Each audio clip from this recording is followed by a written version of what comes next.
নমস্কার।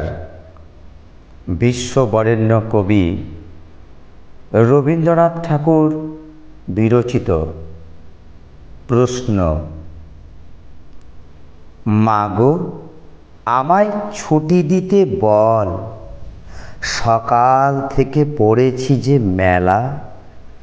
এখন আমি তোমার ঘরে বসে করব শুধু পড়া পড়া খেলা। তুমি বলছো দুপুর এখন সবে, না হয় যেন সত্যি হলো তাই।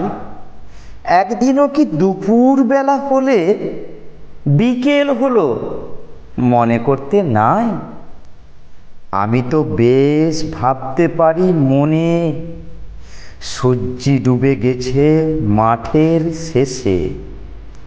বাগদি বুড়ি চুপড়ি ভরে নিয়ে শাক তুলছে পুকুর ধারে এসে।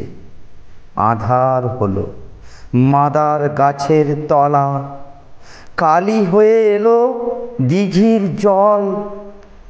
হাটের থেকে সবাই এলো ফিরে, মাঠের থেকে এলো চাষির দল। মনে কর না উঠল সাঁঝের তারা, মনে কর না সন্ধে হলো যেন। রাতের বেলা দুপুর যদি হয়, দুপুর বেলা রাত হবে না কেন? নমস্কার।